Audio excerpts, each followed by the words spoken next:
Alright, ladies and gentlemen, Fab's in the house, and today I've got the Shirogorov F3 here with me for a quick maintenance video, but hey, don't forget to like the video and to subscribe to the channel if you're enjoying this kind of content. So let's see what we can do to improve the action of this guy. I think it's a little bit dirty, there's a little bit of grease might be on the inside, so just take your Shirogorov bit tool with we're going to start from the handle right over here and just unscrew this guy like so, and then we're going to change the bit and use the larger one and do the pivot like this, and then it's pretty much done. Open the blade like that. Alright, scale comes off. You're going to need a T8 Torx bit screw, yeah, to take out this internal screw like so, and then you can release the tension from the lock bar and just remove the titanium liner. G12, I don't know what that means, but it's going to be probably some have to do with some of the production date, I think. Then you're going to need one of these alcohol swabs, so to remove the grease from the bearings.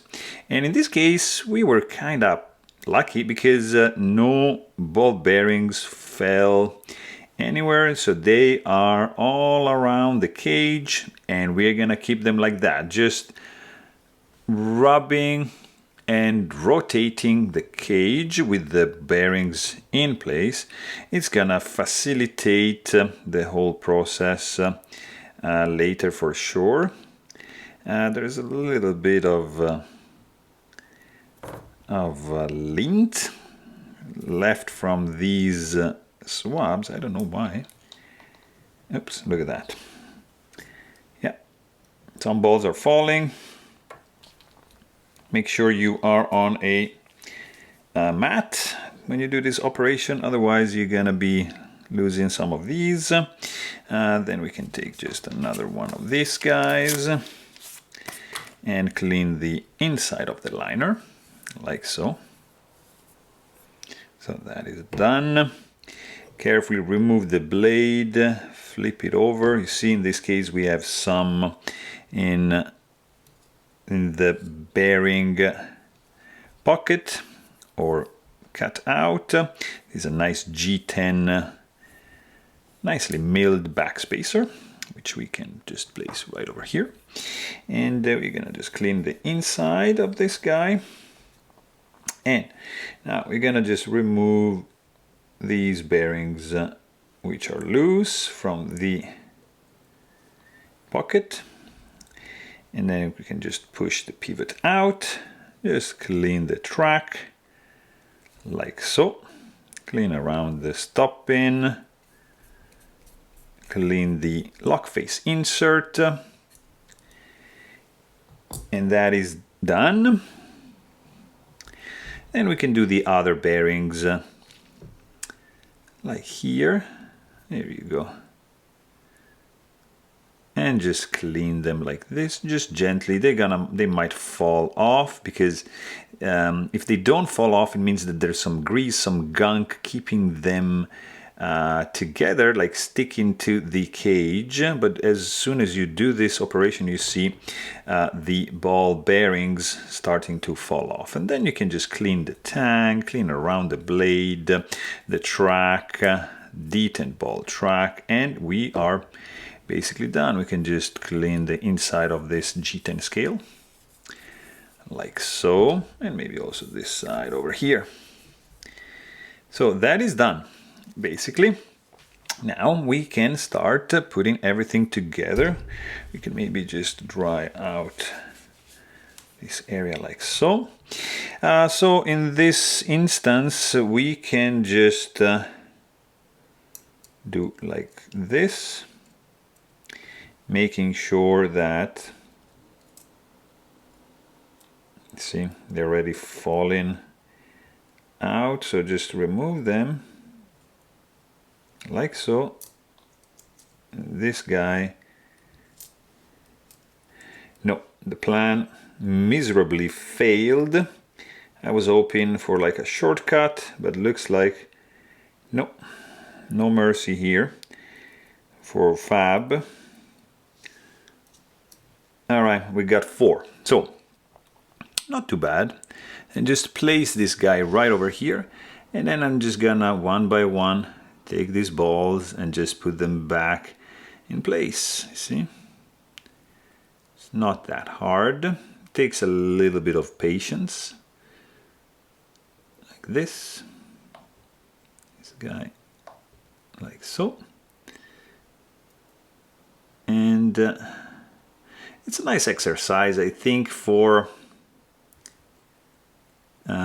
improving your patience and your precision and your tolerance for some tasks that are not, there you go, not that funny, let's say.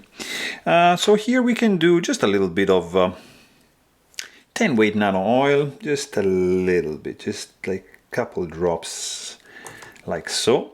Then we can do the pivot back in like this, and it's good. Then we're gonna go with the blade like that.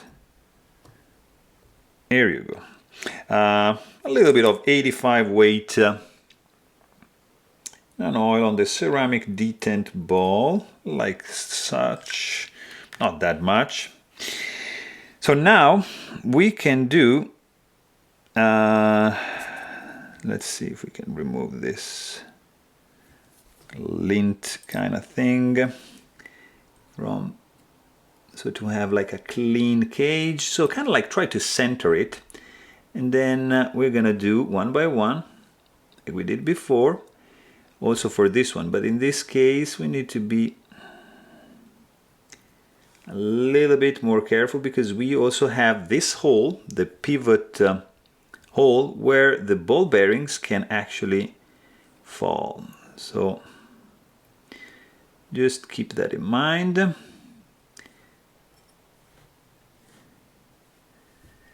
And here we are. So just center this guy. All right, like so.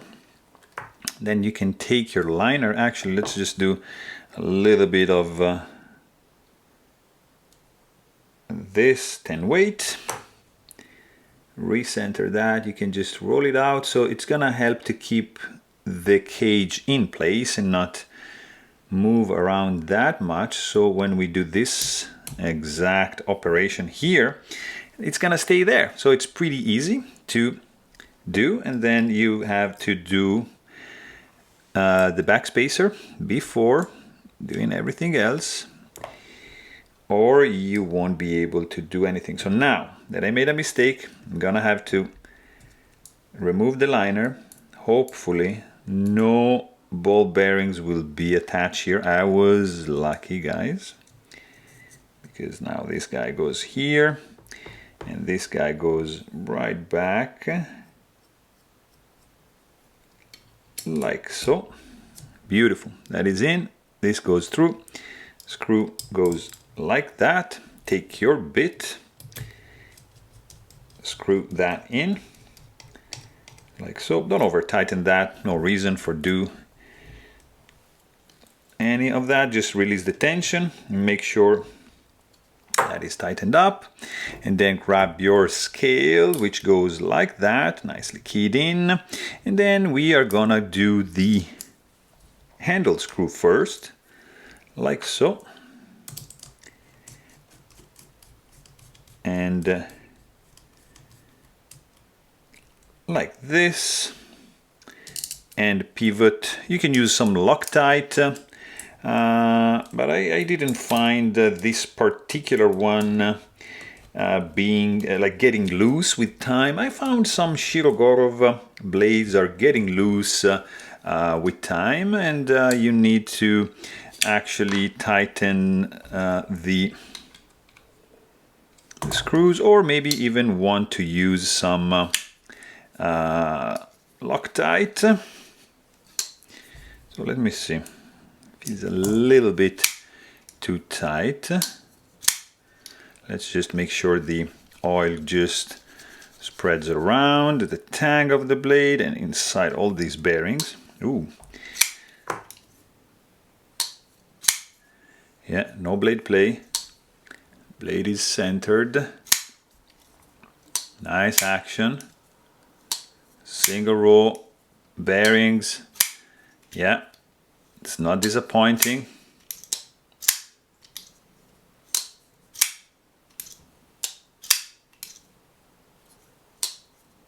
Action, guys. It's Shiro Smooth. It's like first generation Shiro Smooth, of course. Multi-row bearings. Has a different feel, but this is a classic single row action, and this is how you maintain and clean up your Shirogorov F3. So there you have it. Hope you guys enjoyed this video. Please don't forget to subscribe, and thanks for watching. Stay tuned.